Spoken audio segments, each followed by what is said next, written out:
Bonjour à tous. Je me propose aujourd'hui de vous présenter une vidéo sur que risque-t-on en cas de jugement d'ouverture de liquidation judiciaire. En pareille situation, comme vous le savez, l'entreprise est en état de cessation des paiements, elle est dans l'impossibilité de redresser l'activité et donc on va devoir entrer malheureusement dans une période où la société va être liquidée par un mandataire liquidateur qui va être désigné par le président du tribunal de commerce ou du tribunal judiciaire suivant le type de société.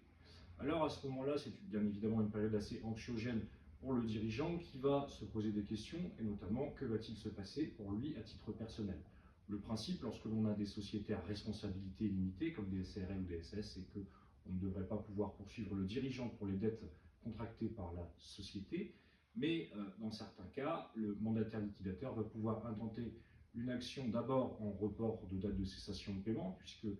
il y a une obligation légale de déclarer l'état de cessation des paiements dans les 45 jours. Et lorsque la date de cessation des paiements est fixée à une date antérieure, eh bien le mandataire liquidateur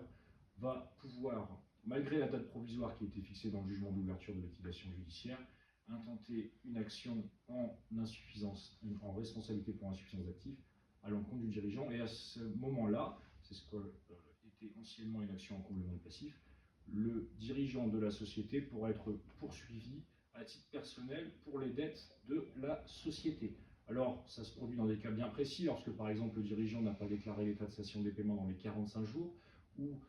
lorsqu'il y a des fautes de gestion, lorsqu'il y a un détournement d'actifs, ou bien encore lorsqu'il y a un défaut de coopération avec le mandataire liquidateur, puisque dès que le mandataire liquidateur est désigné, le représentant légal de la société doit totalement coopérer avec celui-ci pour ne pas faire entrave à l'exercice de ses fonctions et surtout que le mandataire liquidateur puisse réaliser les actifs, les vendre,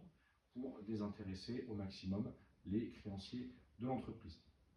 Et puis il y aura également un risque d'être poursuivi pour faillite personnelle ou en interdiction de gérer. Et en cas de faillite personnelle, les créanciers recouvrent leur droit de poursuite individuelle contre le représentant légal de la société. Et il y a donc des risques. On n'est pas totalement, même avec une société à responsabilité, irresponsable à titre personnel lorsque l'on est dirigeant de société et qu'il y a un jugement d'ouverture de liquidation judiciaire.